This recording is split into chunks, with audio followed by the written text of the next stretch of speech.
Cool. So welcome back, everyone. I hope you enjoyed your slightly extended break. And thank you for all of your efforts out the front with the drone footage. We're now going to move in here to a talk on CocoaPods, the CocoaPods 101, with Chris Barker. Chris, I first came across at iOS Dev UK, which is a conference that takes place in Aberystwyth every year. We met 6 years ago, Chris? Something like that. I've known Chris lived in Manchester for years, and we said we'd catch up for a coffee and then didn't for a number of years. And then the last 6 months we've seen each other about maybe 4 or 5 times at least. So it's there's no activity, and then suddenly I see him every 5 minutes. But he's a fantastic speaker, and he's going to give a talk around CocoaPods 101. So please welcome Chris. Yes, thanks, Steve. Morning, everyone. Right, so like Steve said, I'm Chris Barker, iOS developer for about the last 4 years. I'm going to talk to you today about CocoaPods. Now, I work for M Brown Group, based in the Northern Quarter in Manchester. You might know us for brands such as JD Williams, Giacomo, or Simply Be. So, what we're going to talk about today. So, first of all, we're going to do a quick intro to CocoaPods. We're going to talk about how we use a CocoaPod in your application. Then we're going to look at creating your first CocoaPod and see how easy it is actually to do. Uploading it publicly, uploading it privately, using the pod, and then we'll quickly cover about some topics about using public versus private CocoaPods. So just out of curiosity, quick raise of hands. Who's used CocoaPods before here? Okay, cool. Who's not used them but knows what they are? Okay, cool. That's cool. Okay. So, first question, what are CocoaPods? So CocoaPods is a dependency manager which is written in Ruby, and it can be used for, if you're a mobile app developer, it can be used in your iOS projects. It's got, at the minute, about 40,000 available public libraries out there. Some of the top CocoaPods include things like, you might use like Almorfire, AF Networking, RX Swift, and many, many, many more. You might have heard the phrase, there's a pod for that.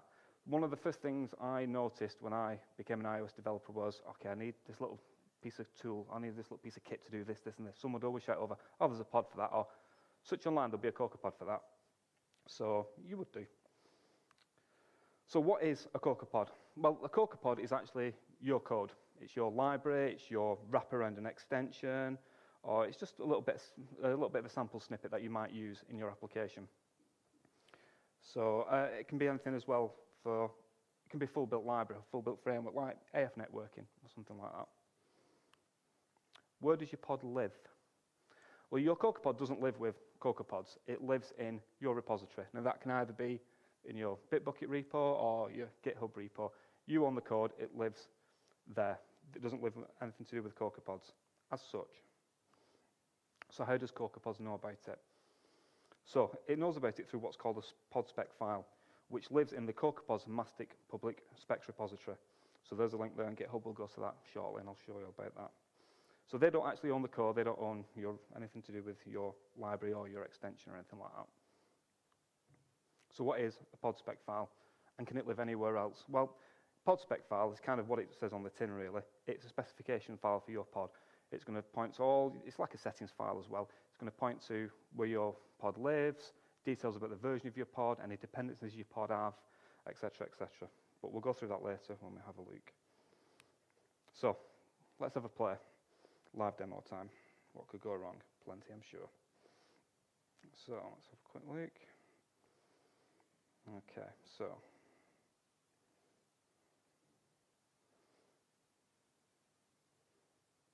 Oh no. Oh, what's happened? Oh no, it's because instead it's going to let me do this. Oh no. 1 second. It's updated overnight. This is embarrassing, and we're live as well. Not to worry, it's not fluent, it should only take a second. So have you enjoying it so far? Codemobile, while we're waiting. So, right, let's do its thing. Okay, so let's just go back to this for a second. So, what can we go through? So one of the first things I might as well mention why that's doing its bits and pieces. First of all, you need to install CocoaPods on your machine. So one of the things you can do is you can see from the top, there, you can just do nice and simple, sudo gem install CocoaPods, and that'll hopefully all going well, nicely, gracefully install CocoaPods to your Mac. So once you've got in there, you're ready to then initialize CocoaPods on your Xcode project, which is what we're going to do any second now. So, okay, this should be done now. No, we're still going. We're still doing that. Oh, we're getting there.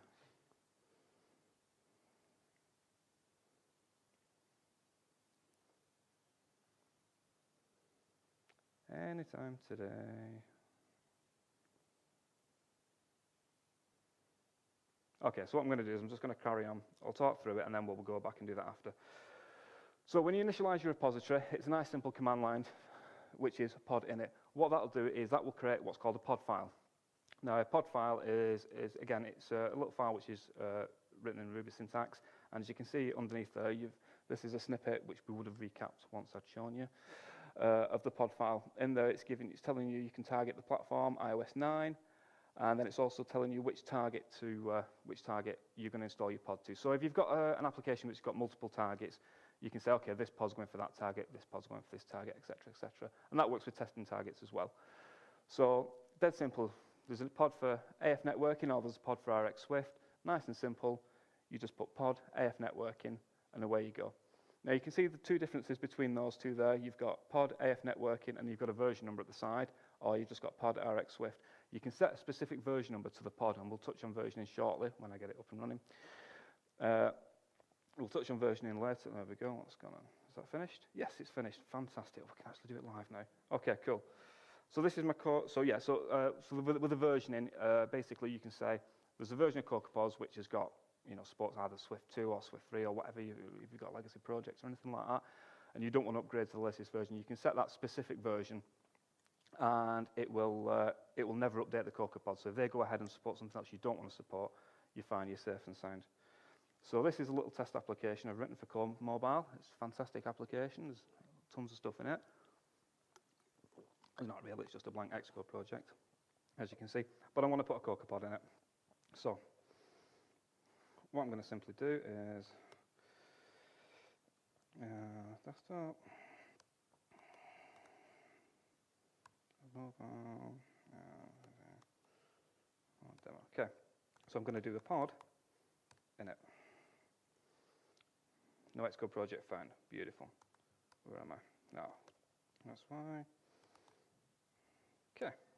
And try again. That's better. Pod in it. Done. And what that's done is that's created my pod file here. So let's take a look at that. Okay, and this is the pod file here. So let's open it with something a bit more pretty. So open it with card. You can see that? Yeah, cool. So I want to add in a CocoaPod. Nice and simple, as you can see there, target, that's the target of my application that I want it to go into, and I'm just going to do pod. Fire.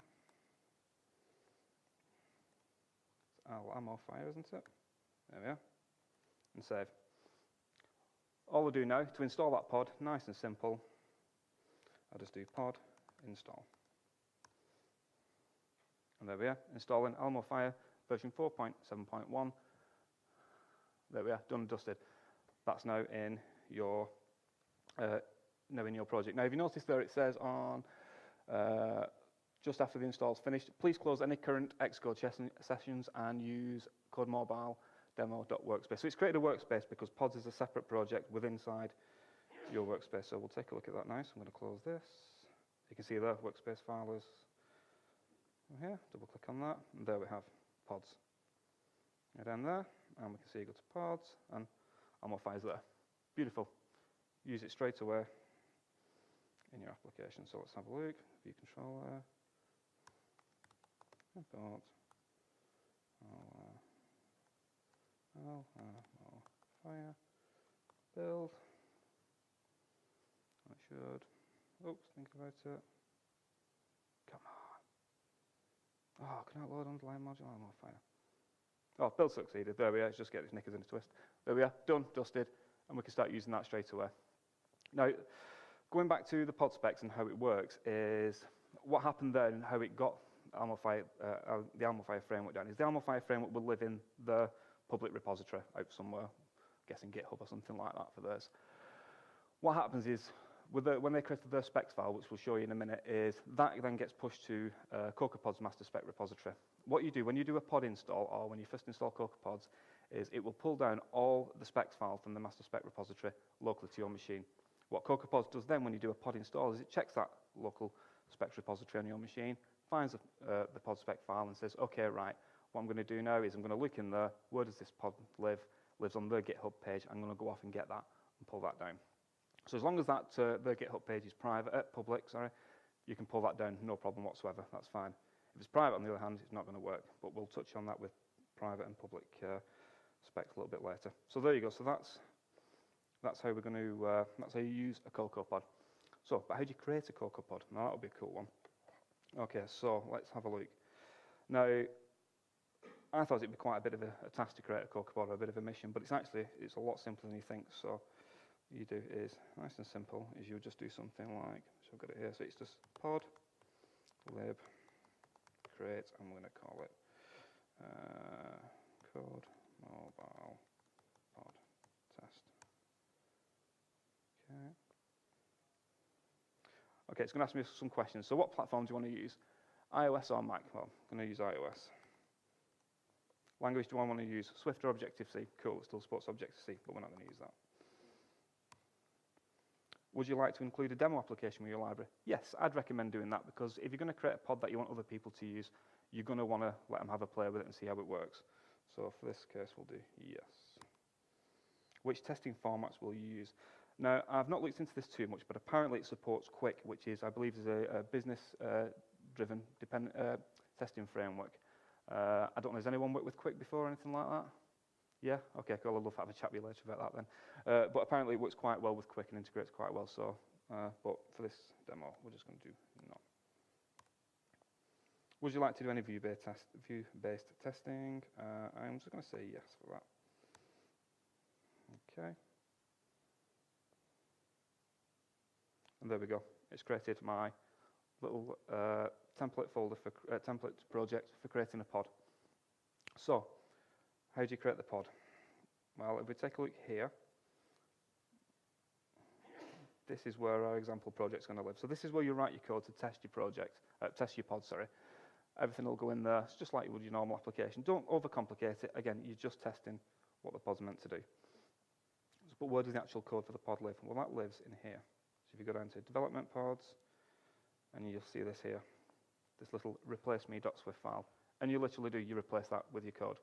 So you'll pop your code in there, whatever it be, whether it be, you start building up your other code in there, like your framework, or if it's just your little wrapper around your around the current API, just pop that in there, and that's how it's going to work.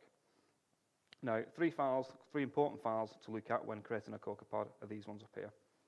So first one is the pod spec file, which we spoke about before. Now, to look at it, you'll look at that and think, oh my lord, what is in there? But it's actually quite self-explanatory when you ever take a look around. So, first of all, what you've got there is you've got the name of your pod. So, pretty straightforward, whatever you want to call it. Version number, that's important. We'll touch on that later, because that tells, again, going back to the versioning of a pod that you might want to set your project against, it's important that that's set. You always update that and it's always set. Short description, something nice and simple. What else have you got? You've got a full long description here to put in there, and then you've just got also the bits and pieces. So homepage, so the homepage of your pod. Now, the first time I did a pod, I put my actual web page homepage in, which is a bit stupid because when you click on it through CocoaPod's website, which I'll show you in a minute, it goes to your homepage. It really should go to your GitHub page because you kind of have that as your homepage. You don't have to, but screenshots if you want to put some screenshots in. License if you want to put any license detail in. I think it uses MIT as standard. The author. The source, where your pod lives, and some social media URLs, minimum deployment target, and also where all your source files live. Other little bits and pieces also that you like, configuration modules you can do is public header files, anything you want to set in there, any frameworks that are required for your pod, and any other dependencies of any other pods that you might need. And that's quite important because I recently got a CocoaPod off doing some augmented reality at my current place of work, and I got a CocoaPod from a third party, and went to install it, installed fine, comes to run the application, crash. Okay, what's going on here? Dug deep into it. It required another dependency. Okay, put that dependency in, done. Crashed again, required another dependency, crashed again, another dependency. So it's quite important that you know, if you do have any other dependencies for your pod, make sure you put them in there, because the pod is only as good as the author who creates it, really, at the end of the day. So that's quite important. README file, obviously, README file for anything about licensing information, who you are as an author, how to install it, more importantly, and how to use the example, what your CocoaPod is going to do. And then license for, should you need it. Obviously, I think that's a standard MIT to start with, but you can just put in whatever you want to. So them are the three important things. So that's a nice little shell there. So what I'm going to show you is my CocoaPod that I did about a year or so ago-ish. And all it is, it's just a cute little wrapper that sits around AV audio player. So if you can see here, I'm just going to see that. Yep. So I'll go into there, and I've got, there we go, audio player. So all my code just sits in there. Not much to it really. It's just a couple of delegates for when an audio file stops playing. Any support files in there that I needed. And what else is there? And then the example, which is the important part. So again, just basically testing all the functions that I've put in there to make sure that someone who's using the pod can see what its actual purpose is. So what else have we got? Yeah. Oops, I need to do that. So one of the things you've got to be wary of, or I always encourage, is when you are creating your example project and you want to test it against your CocoaPod, don't be tempted to drop your code here into there, because at the end of the day, you're not testing your pod there. All you're testing is that your code works. Well, you should hopefully kind of know that anyway, because you've written it. So what you want to do is you want to test it against the pod. So what you want to do is you want to do a pod install. Make sure it works, make sure it puts all the dependencies in there, should you have any dependencies or not. But what you want to do, obviously, if you're doing that to start with, your pod's not going to be available yet because you've not pushed it, because you're still developing it. So what you need to do in your pod file, as you can see there, is just put that at the end. And what that will do is that will tell CocoaPods to pull that from your local CocoaPods. You've already got it in there locally in your project, in your workspace. Pulls it from there. That way you can test against your CocoaPod. And you know it's working. And you know when you push it out to the masses, you're going to be okay-ish. So you've created your CocoaPod. You've got all your code in there. Everything's looking fine and dandy. So let's go back to the slides and have a quick recap of where we're up to. So what did we do? So install CocoaPods. We did a pod init to create the pod file, the template pod file in there. That was a quick look of how the template pod file looked. Really easy to add a pod in there. Pod installed it in there, and then obviously we got a workspace which we could open, and we can just carry on working with our project with our pod installed. So we created our first pod, nice and simple. Pod lib create Codemobile pod. Went through the basic setup questions. Went through the three important files, so pod spec file, the README, and the license. We looked at the adding our code in, the replace me.swift with my super duper library.swift, or whatever you want to call it. And then, like I said before, create your example based on the feature of your library, but most importantly, make sure it links to the pod that's in your workspace, because then again, you're just testing against something that you shouldn't, in theory, already know works. So, doing your first pod, again, pod install. Like I said, wait, my pod's not available. Yeah, make sure you put the path in there, set it to there, and it will work. It will pull it from your pod, as opposed to try and pull it from the CocoaPods master spec repository. Okay, now, one of the things you want to do is, when you're creating your first pod and you're all happy with it and you're going to publish it, is you want to lint it. So if you do a pod lib lint, first of all, it'll come back with a load of errors if you've not set up if you've not completed it right. So we'll have a quick look at that. Let's go in here. Pod. Lib. I'll just remind myself what it was. Upload link. And, oops.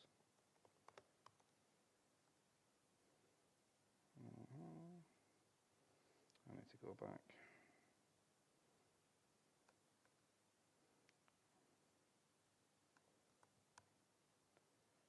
Ah, that's not my right place, that's why. Where did I put that?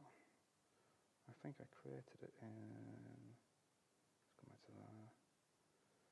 Audio player, Codemobile demo, Codemobile demo. Yeah.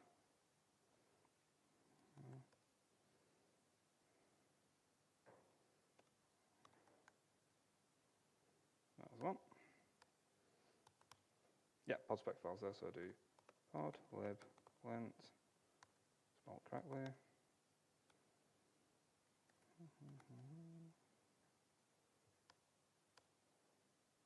There we go, and it's going to have a look at it's going to try and lint my pod spec file now. So let's give it a second. And in theory, because we've not done anything with this was just the generic project that we created, it's going to fail. So there we go, we've got some warnings there.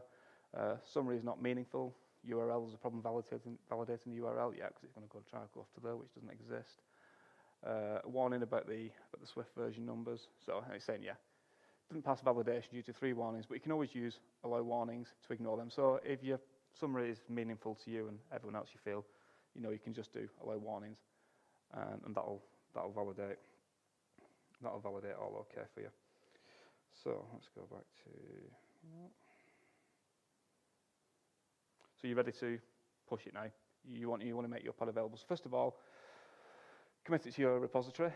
So push it up just like you would normally, or using either command line or any other tools you want to use. And then, most importantly, tag it. And tag it against the version number that you've set in your pod spec file, because that's what CocoaPods is going to look at if you set a specific version number for your pod in your pod file. Push that up, and then what you need to do then is you're ready to then push your spec file to CocoaPods master spec repository. So one thing I always forget to do, and I always forget to mention it whenever I talk about this, is you need to create a session. So you want to do pod trunk and email address, your name, and a description of where you are. Basically what that does is that'll request a session with CocoaPods. They'll send you a validation email. You click on that, you've got a valid session. You can then upload your CocoaPod sum. And then it's literally as simple as doing a pod trunk push Codemobile pod spec file, and boom, it's there. It's up and running. It's ready to use. And once it's in there, nice and simple. Again, just like we went through before, pod, Codemobile pod, and away you go. Pod install. That'll pull that down. You might need to do. I think actually you've got to do a pod repo updates at this point, because what that'll do is that will pull the latest master spec repository down to your local, and then it will find the Codemobile pod and do an update. So that was uploading it to a public repository. But if you want to do it privately, well, one or two ways you can do. You can still upload to the master spec repository, CocoaPods, and you can just make sure that your CocoaPod lives in a private repository. Kind of pointless, because you kind of like showing it to the masses, and then at the same time when they come to use it, say, sorry, you don't have access to that. And I'm not 100% sure if CocoaPods will actually validate it or not. I'll need to try that. But yeah, in theory, it could be done. What you can do is you can create your own private specs repository. So a place that you have where all your specs file lives. So where you have a company which has multiple CocoaPods and multiple specs, that's fine. Simply add a private repository just by doing pod repo add Codemobile private repo. Give it a URL, and that's done. That's created. And then you want to push your pod spec file to that pod repo push.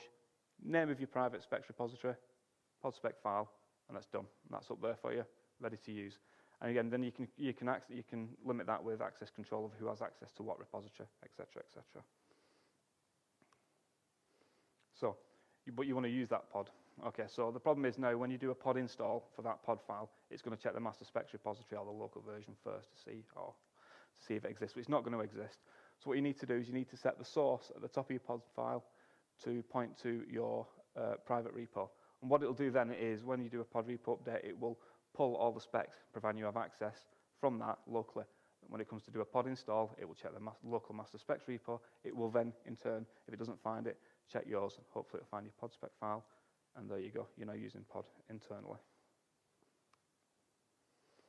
So, public versus private, which and why? Well, public, obviously, it's available to everyone. It's easy to find, like I said before, we've all heard the term, hey, there's a pod for that. Easy to upload, as we've kind of gone through, and one thing I like, it gives you that warm, fuzzy community feeling, which we all crave as developers. Private. Well, private for me is great for app agencies, and it's great for in-house development. So this is the whole reason why I got into doing this. And obviously I started as an iOS developer, and where I worked, everyone was using CocoaPods, and to me it was just the norm. So I was like, okay, so why do we use them? What could we use them for? And I was thinking, how easy could it be to create one? Why would I need to create one? Well, a good example of what happened one day is we used to have a little snippet for NS threading, and we used it through all our various different applications, and 99% of the time we used it in an app we created.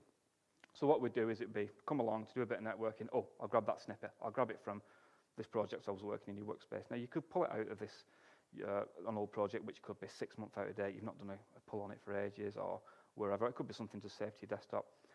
So I was hammering away at it one day, and I kind of like put a little bit of extra load on it because this app I was using was quite intense, and I found a bug with it. There was a memory leak. I was like, okay, cool, got to fix that, got to fix it. So I fixed the bug. Beautiful, beautiful. So like we all do at work when we fix something, jump straight onto Slack. I was like, hey everyone, just found a bug in the snipping tool. Awesome, cool. Feel like I've earned me crust today. As it is with Slack, as most of you know, tumbleweed for the first 20 minutes and people ignore you, etc., etc. And then all of a sudden, the intern pops up. So Tim, who's our intern developer, pops up and says, hey, sweet dude, I fixed that so totally last month. I was like, all right, okay, so did you fix the memory leak that I had? Or, what did you do? Where did you fix it? Did you fix it in the project that I took it from? Did I do a pull recently? Am I working, have I found a bug in your code? Or, okay, I wasn't too sure. So I was like, all right, okay, cool, but so do I have to change my code? So at this point, I'm arguing with Tim. I'm trying to find out, right, okay, Tim, what is it you've changed? What bug do you think you've found? So while all this is going on, the next guy pops up, and Johnny, he's the maintenance dev at my last place. He pops up. He says, guys, he's not fixed it, but he's re-engineered it, and he's improved that snippet months ago. So okay, well, which one did you do, Johnny? Did you fix it on Tim's? Did you improve it from that, or have you done something for mine, or have you working completely separate? And the gist of it is no one really knew whose code was working, whose code wasn't, who had the fixing, who had the re-engineered part. We had no idea, because my branch could have been 6 months out of date. Did I do a pull on it? I can't remember. Have they even committed their change yet? We had no idea. So I thought there must be a way we can manage this. And that's when I moved into the idea of doing it in CocoaPods. For me, there was nothing specific, or there was no company secrets behind the snippet. I just didn't feel it was anything that was worth shouting about, but it's something that we all used and trusted within the business. So I thought, okay, perfect opportunity for to use a private repository. So quick recap of where we've gone with everything. So we kind of covered what was a CocoaPod, including installation and use, creating our first CocoaPod. We went over the master specs repository, which I'm going to show you in a little bit more on that in a second. Private specs repository, or public and private specs repo. So just to kind of go back over here a little bit. So we go to CocoaPods. So this is the CocoaPods website, and then there we'll just look for. There you go. So there's the Alamo fires, and if you click on that, it gives you all the details there, how to install it, what to do. Can we all see that? Yeah, sweet. What else have we got? RX Swift is in there. Yep, so if you want to put RX Swift, current version numbers in there. My favourite, CB audio player. If anyone actually uses that, I'll be over the moon, but I don't think they ever will. It was just me playing with CocoaPods a while back. And we just do CocoaPods.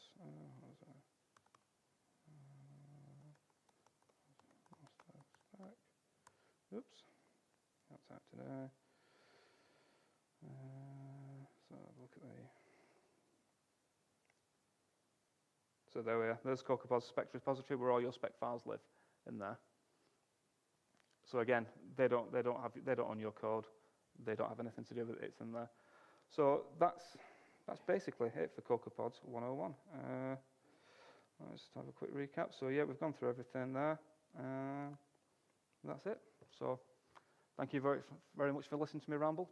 Any questions? Please go easy on me because it's only my 3rd ever talk. So thank you.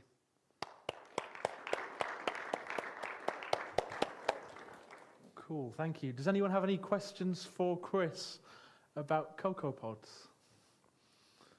Yes.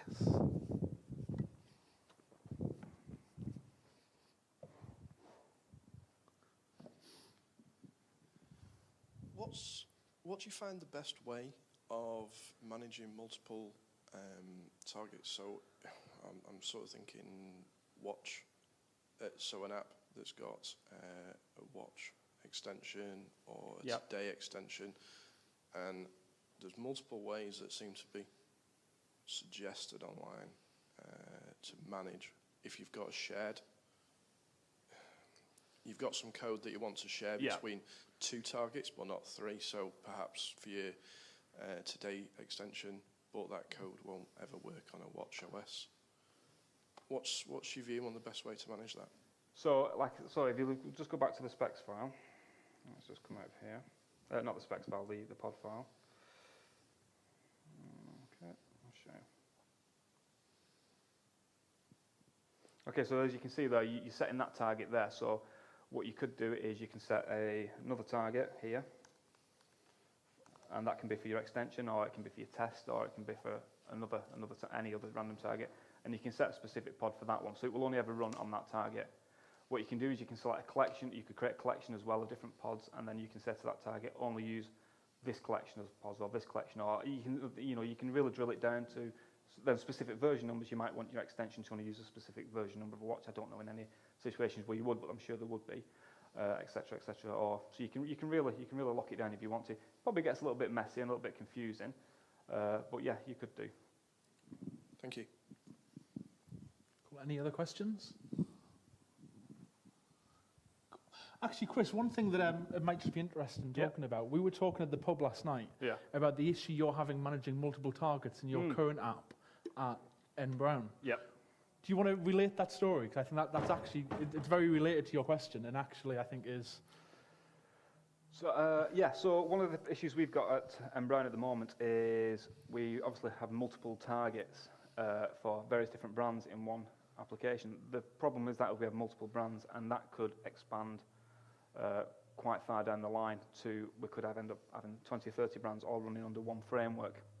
So the problem we've got there is how do you manage all them targets with various different, within your code base, is it going to be a plethora of if-def statements in there, or vice versa, and especially in a situation like this where CocoaPods, your pod file is going to be absolutely massive. So the workaround that we're looking at the moment is obviously having a different application, almost like a different presentation layer for each different brand, and therefore that in turn will have its own pod file which will sit in there. On the other side of that, the framework layer, which is just an Xcode project not linked to any mobile app as such, or any brand with a mobile app front end, will again have its own pod file for everything that's in there. So again, you still got the same problem where you've got lots of dependencies with CocoaPods in there, but you manage them a little bit more realistic to manage, I think, and more expecting people to manage them more cleanly going forward. Cool. Does that kind of answer your question? It does, thank you. Cool, in that case, thank you very much, Chris. Cool, thank you.